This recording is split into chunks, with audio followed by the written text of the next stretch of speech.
Hello friends, ragi upma எப்படி செய்யணும்னு பார்க்கலாமா? கடாயை வச்சுட்டு 2 கரண்டி எண்ணெய் ஊற்றிட்டு கடுகு, கடலைப்பருப்பு 1.5 டீஸ்பூன் போல் சேர்த்துட்டு கூடவே சீரகம் சேர்த்துக்கலாம் 1/2 ஸ்பூன்.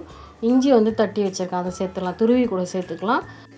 வெங்காயம், கருவேப்பிலை சேர்த்துட்டு ஒரு 2 பச்சை மிளகாய். இது நல்ல காரம். நீங்கள் காரம் கம்மியாக இருந்தால் கொஞ்சம் அதிகமாகவும் சேர்த்துக்கோங்க. பச்சை மிளகாய் சேர்த்துட்டு தக்காளி நீல வாக்கில் கட் பண்ணி சேர்த்துக்கலாம். அது கூடவே உங்களுக்கு விருப்பமான காய்கறி சேர்த்துக்கலாம். கேரட், பீன்ஸு, பட்டாணி சேர்த்துருக்கேன்.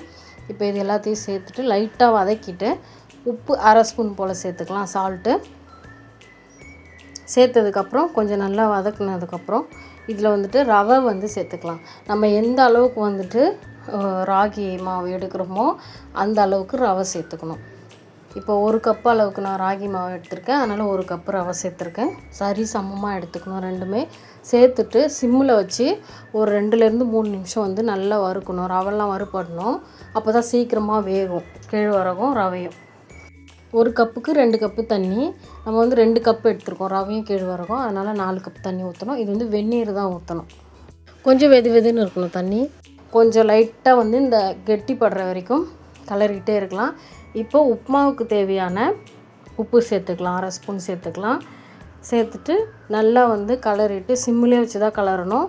இந்த மாதிரி கெட்டியாக வந்ததுக்கப்புறம் அடுப்பை லோ ஃப்ளேமில் வச்சுட்டு தட்டு போட்டு மூடி வச்சுக்கலாம். அடுப்பு சிம்மிலே வச்சு தான் கலரிட்டே இருக்கணும். அதுக்கப்புறமும் ஃபுல் சிம்மில் வச்சுட்டு தட்டு போட்டு மூடி வச்சிடலாம். அது நல்லா ஒரு 5 நிமிஷத்துலேருந்து 8 நிமிஷம் வரைக்கும் நல்லா வேகணும். கலரி நடுவில் விட்டுடணும். இப்போது வேகிறதுக்குள்ளே நம்ம தேங்காய், கொஞ்சமாக உடச்சக்கல்ல, பச்சை மிளகாய் காற்றுக்கு தகுந்த மாதிரி சேர்த்து உப்பு சேர்த்து தண்ணி கொஞ்சம் விட்டு குறன்னு இந்த மாதிரி அரைச்சி எடுத்துக்கலாம். இப்போ பாருங்கள், உப்புமா நல்லா வெந்து கெட்டியாக இருக்குது. இப்போது இந்த டைமில் அடுப்பை ஆஃப் பண்ணிவிட்டு திருப்பியும் மூடி வச்சிடலாம். நம்மளுக்கு உப்புமா பொறுத்த வரைக்கும் இந்த மூடி வச்சு தம் போட்டு வச்சா தான் நல்லாயிருக்கும். ரவை உப்புமா, இந்த உப்புமா எல்லாமே சரி. இப்போ அப்படியே இருக்கட்டும். அப்புறம் சட்னிக்கு தாளிப்பு ரெடி பண்ணிடலாம். எண்ணெய், கடுகு, கருவேப்பிலை போட்டு தாளிச்சதில் ஊற்றிடலாம். சூப்பரான ஹோட்டல் ஸ்டைல் தேங்காய் சட்னி ரெடி. இது ராகி உப்புமாவுக்கு அவ்வளோ டேஸ்ட்டாக இருக்கும். கொஞ்சம் தண்ணி சேர்த்துக்கலாம். தண்ணியாக சேர்த்தா தான் இந்த உப்புமாவுக்கு நல்லாயிருக்கும். கொஞ்சம் சட்னி தண்ணியாக இருந்தால் தான் நல்லாயிருக்கும்.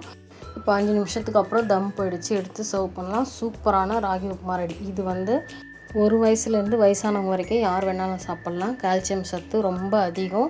நீங்களும் ட்ரை பண்ணி பாருங்கள். உங்களுக்கு இந்த வீடியோ பிடிச்சி ஒரு லைக், சப்ஸ்கிரைப் பண்ணலாம். சப்ஸ்கிரைப் பண்ணி சப்போர்ட் பண்ணுங்கள். தேங்க்யூ.